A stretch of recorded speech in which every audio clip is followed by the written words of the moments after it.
about this masked guy who does like thirst traps on TikTok. I pulled it out of the deep depths of my DNF pile. On this channel, we love T. Kingfisher. Great resolve to this book would be if her doctor just prescribed her anti-anxiety medicine. Hi pals, welcome back to my channel. My name is Jess. If this is your first time here, I appreciate you being here. If this is your second, third, fourth time being here, hello to all of you. I know that these are all my friends and family that are watching, and I appreciate you very, very much. So in today's video, if you read the title, then you know we're going to be going through all of the books that I read in February. I read, I think, 11 books this month, and I would say that overall my reading this month was really, really good. I don't think there was anything that I absolutely hated.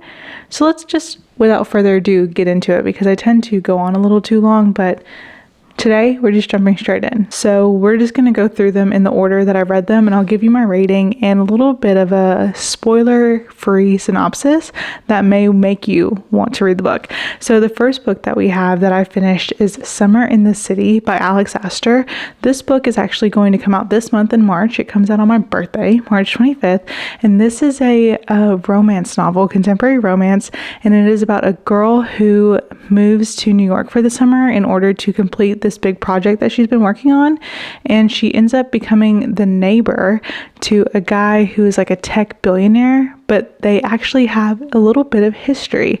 They had one meeting in which it went horrible, and she's kind of been a rival to him. I think unbeknownst to him ever since then, but I've really, really enjoyed this book. I gave it 5 stars. I might have given it 4.5 rounded up, but as we know on Goodreads, I cannot do a half star. It had all of the classic elements of a rom-com that you would want. Like, I've been dying for a really good rom-com movie. The last one that I watched was the one with Sydney Sweeney and Glenn Powell, whatever that one was called, Anyone But You, and I really enjoyed it. I loved it. I need the rise of the rom-com, because we have plenty of rom-com books. We need to translate these into movies. I know that there's a couple of Emily Henry ones they're becoming movies. I'm so excited for The People We Made on Vacation, because I love Tom Blythe from The Hunger Games. Ballad of Songbirds and Snakes, Tom Blythe. Hello. Anyways, I cannot get too distracted. So Summer in the City, I really did like this. I got it as an ARC, and this is the same author that wrote Lightlark and all of the series that she has in that so far. I thought it was good, and I think that it's definitely a contender for some top romances of the year. Not a 5-star read. There were things about it that I did not love towards the ending that can't really get into it, but I did really like it, and I think that if you like a classic rom-com, this will be one for you. Like I said, it comes out March 25th. The next book that I read in February is going to be The Wedding People by Alison Espach. I read this as a book club pick. So my normal book club that I go to every month, they pick this book, and it's been circulating online. I've been seeing people talk about it, both on Book Talk and also like on Goodreads. It was nominated. It might have won one of those Goodreads awards for 2024.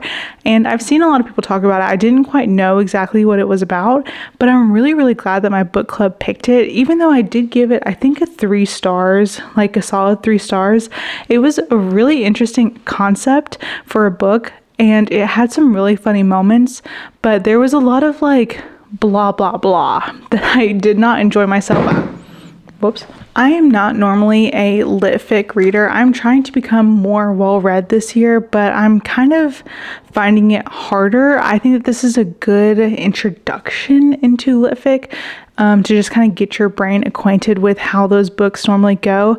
This book is a very introspective book, so it takes a look at the main character and her life and her thoughts and how she's feeling, and helps her work through some major issues that she has going on in her life right now. This is about a woman named Phoebe, and she ends up going on this one-person trip to a really neat little boutique hotel. And when she gets there, she finds out that she is the only person in the hotel that is not a guest at this giant $1 million wedding that is going on. And when she gets in the elevator to go up to her hotel room, she ends up meeting the bride, and they have a very interesting conversation. in the elevator. I can't really get into that because it's really crazy. And they form a relationship, like a friendship relationship, throughout this whole wedding week. The beginning was really funny. I would say like the first 1/3 really had me, and then a little bit of the middle bits kind of started to get where I was feeling blah blah blah. And I think the ending was nice. It was a classic literary fiction where it just kind of leaves open-ended, which if you're normally reading romance books that tie everything in a bow at the epilogue, this is not going to give you that kind of satisfaction, but it's going to allow you room to dream and think about what could possibly happen in the future for Phoebe. So I really did enjoy this book a lot, but I did give it 3 stars just because it was pretty average. Like, I didn't enjoy it more than any of my silly, goofy romance books that I like to read. But I do think that it was a good book, and I know that people have loved it. I think it is a 3, but maybe 3.5 if I'm being honest, because I have thought about it since I put it down, so maybe I should raise it just a little bit, so maybe 3.5. But that was The Wedding People by Alison Espach. The next book that I read was one that I've been really wanting to pick up, and it was on my books that I want to read this year list that I did at the beginning of this channel, and that would be Patron Saints of Nothing by ribay. This is a Filipino American author. I am Filipino American, so I was looking for books that had that kind of theme in it, like any kind of Asian American theme. This book is about a high school senior named Jay who is Filipino American, and he finds out that his cousin Jun was brutally unalived by the police in the Philippines during President Duterte's war on drugs. And that is such a crazy concept because, well, I have personal knowledge of this because my mom is from the Philippines. All of her family mostly is still in the Philippines. So she has spoken to me about this here and there, and I've done my own research on it. But this book is a really interesting portrayal of what that war on drugs did to the foundation of the Philippines and the people who live there, and how those things still have rippling effects into today's world.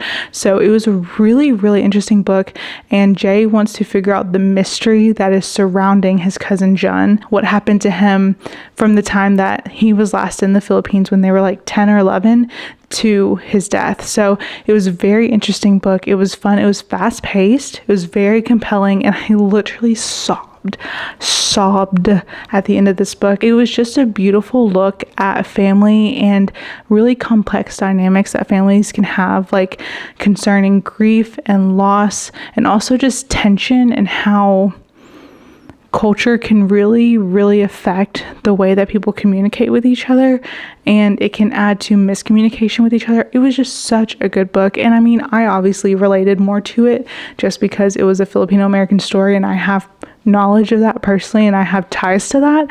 But I think that anybody could pick this book up and read it. There are a few very Filipino references that you may have to look up. Overall, I don't think that it was too like repetitive in that, and I think that it would be very easily digestible for someone who didn't understand those references.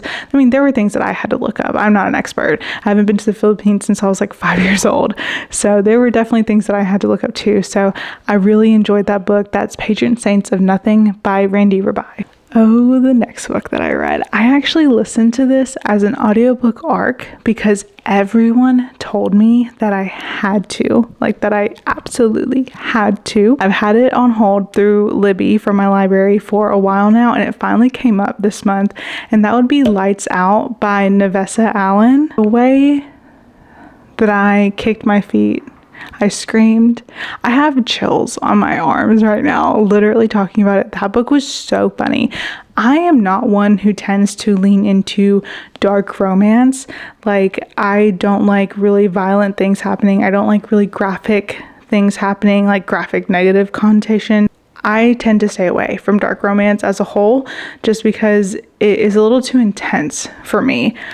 This book had just the amount of humor that made it very palatable for someone who does not love dark romance, and also the narration was so funny. This was a duet narration, I'm pretty sure is what they're called. It is about an ICU nurse who loves watching these videos about this masked guy who does like thirst traps on TikTok. Which is such a funny but true concept. Like, there are literally TikTok pages dedicated to this kind of stuff, and the guy who is behind the TikTok account, he does have personal ties to her in a very certain way. He begins to stalk her lightly, light stalking, and they may or may not pursue some type of relationship. I cannot speak for, the actual plot of the story because I don't want to tell you everything that happens, but I did enjoy this one. It was very, very funny. I think I gave it a 4 stars. Let's see. I gave it 4 stars, and I said in my review, this audiobook goes hard, because it does. I was completely eating it up. I was loving the book until we hit I think maybe the 70% mark or so. There was a mafia turn that happened that I don't love mafia romances. So if you love a mafia romance, this would be right up your alley. This took a mafia turn that I didn't see coming, and so I did not love that aspect of it. I would suggest listening to it as an audiobook if you're able to. I did learn some things about myself in this book, but overall would recommend it. 4 stars to Lights Out by Navessa Allen. So we followed that with 2 back-to-back T. Kingfisher books. On this channel, we love T. Kingfisher. Say it with me. On this channel, we love T. Kingfisher. And the first one is What Feasts at Night, which is the Sworn Soldier, book number 2. This is a short story or novella book. This follows the same character that was in the first book that they wrote, which is called What Moves the Dead. So this one follows retired soldier Alex Easton. Yes, Alex Easton, as they go home to their hometown, and there is a new big bad happening at the next house that they go to. This book is similar to the Stephen King books that I've read so far, in which the horror is not so graphic and horrifying and scary that I'm going to have nightmares. It's just a little spooky, creepy, and I can deal with the little spook here and there. So I really liked What Feasts at Night. I gave it 4 stars. I was afraid it was going to give me nightmares. I put that in my review. However, it did not. So that's very good. And I did read it in one sitting. They're less than 200 pages. Very easy to read, and I don't feel like you have to read the first book in order to understand what's happening in the second, but I would suggest it just because there are some recurring characters. It gives you enough backstory that you would kind of understand what's happening, but I think that the first book in this Sworn Soldier series was a little stronger. It was more interesting to me, but this one, it was fine. It was fine. It lost me for a little bit, but that was just because I couldn't follow what was happening. And then after we circled back and they totally explained it, Scooby-Doo style, where they tell you every single thing and how that happened. When they did that, then I totally got it. I did What Feasts at Night. I gave it 4 stars. The next T. Kingfisher book that I read, it was so good. It is called Swordheart by T. Kingfisher. This was a legit cozy fantasy book. I wish I could inject this book into my veins. It was so whimsical, so hilarious. It did not take itself too seriously. This book is about Hala, I think is her name. That's what I'm going to call her. She has inherited her uncle-in-law's fortune, if it can be called a fortune. He was a little well off, but I wouldn't call it a McMansion fortune, but it's a home and a little bit of money and all of his antiquities that he has gathered. He's a collector. He loves to collect really rare artifacts, and she inherits all of this when her uncle-in-law dies. And her family, that is her in-laws family, she has a late husband who passed away, so his family that she lives with in this uncle's house has come, and they want his stuff. They are so mad that the uncle left everything to Hala instead of them, and this just kind of goes with the insanity that ensues from this adventure. He has a sword that is this is a fantasy book. Okay, I just need to preface that. I think I said that earlier, but this is a fantasy book. So he has this sword that is magical, and it's just been decor on the wall for all of these years. No one's taken it down. But when you unsheath the sword, you become the wielder of the sword, and the sword has a person in it who has been condemned to the sword. His name is Sarkis, and him and Hala go on this very fun adventure in order to save her inheritance, basically. And there's some love, there's some really funny moments, there's bandits. It's just so fun. I think it would be a really good short series, a webtoon maybe. I loved this book by Kingfisher, and I definitely have to go back and read all the other books in this The World of the White Rat, because it is so good. I gave this book 5 stars, hands down 5 stars. I read through the author's note, which is something that I don't always do, and they said that they were writing the next book in the series about one of the other people who are stuck in the swords, because there's multiple of these swords, like 3 at least, and that book was written in 2018 and there has not been a follow-up yet. So here's to hoping and praying that Kingfisher comes out with another book that is a sequel to Swordheart, but I absolutely adore that book. I hope that I did the explanation justice, and I hope that it inspires you to go out and read it. I want to buy it. I got it as an ebook ARC, so I don't have like the physical. A lot of these I had as ARC, so I don't have the physical of them, but I want the physical copy so bad. I added it onto my Amazon wish list. I recommend it to anyone who wants a cozy fantasy with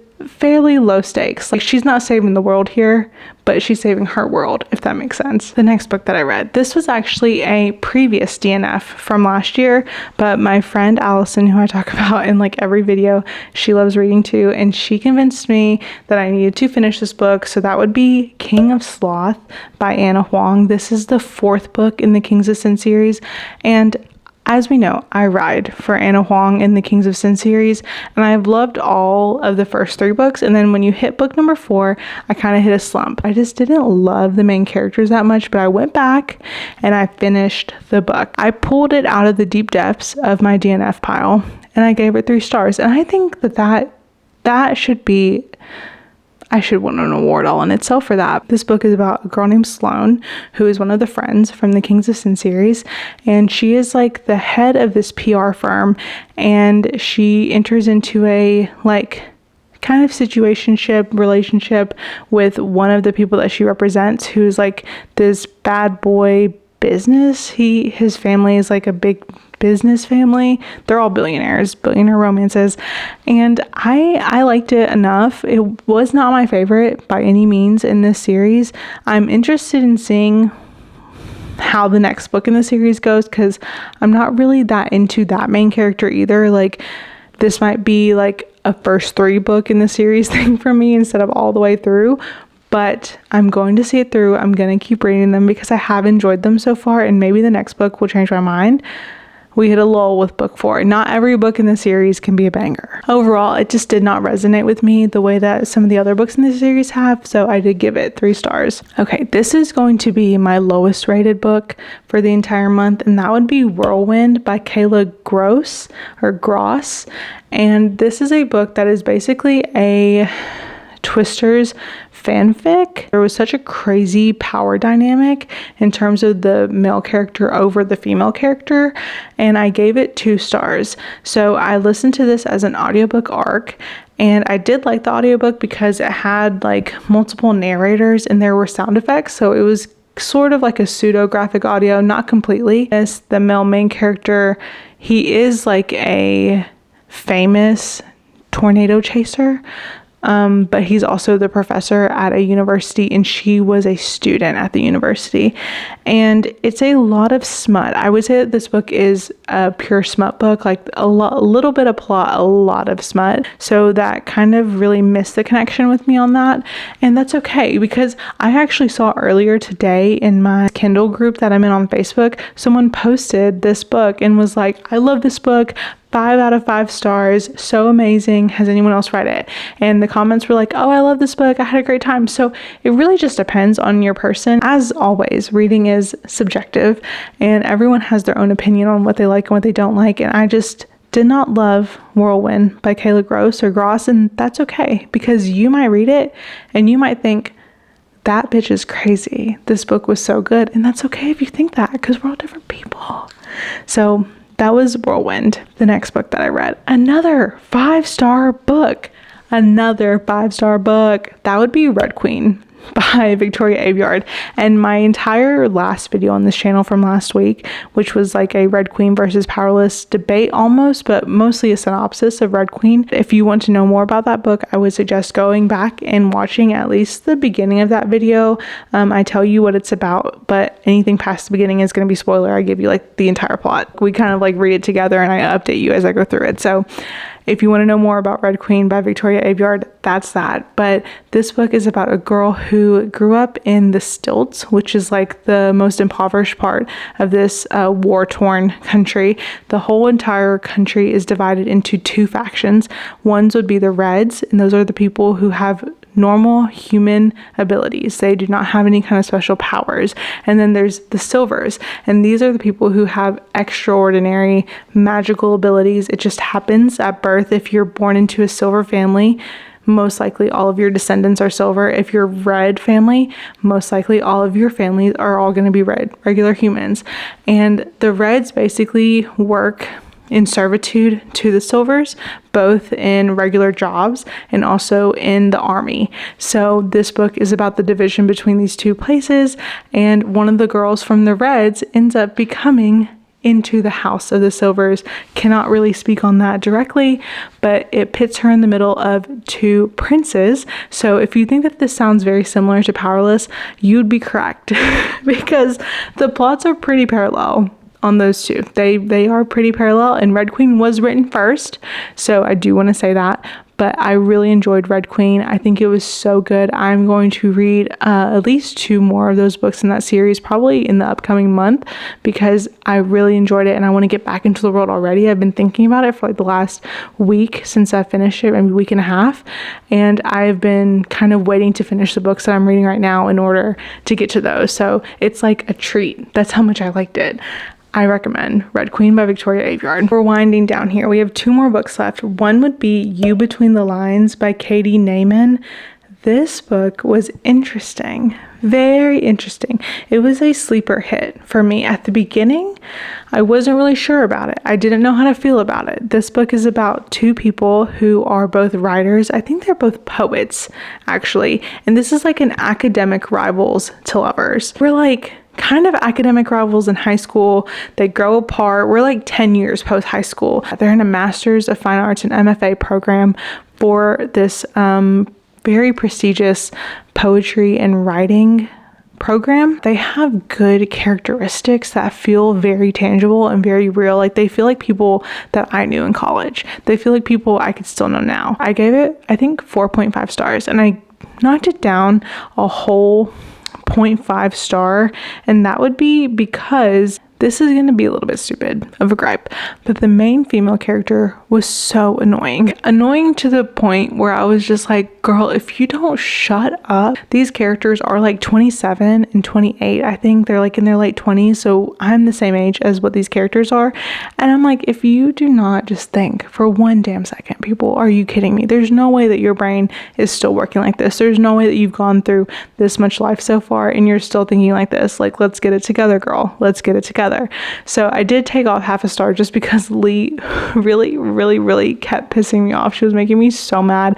I think that a great resolve to this book would be if her doctor just prescribed her anti-anxiety medicine at about the halfway mark, because everything that happens from the halfway mark towards the end, just really, she becomes insufferable. Now that I'm thinking about it, maybe I should have given it 4 stars because of how much this character just really made me so mad.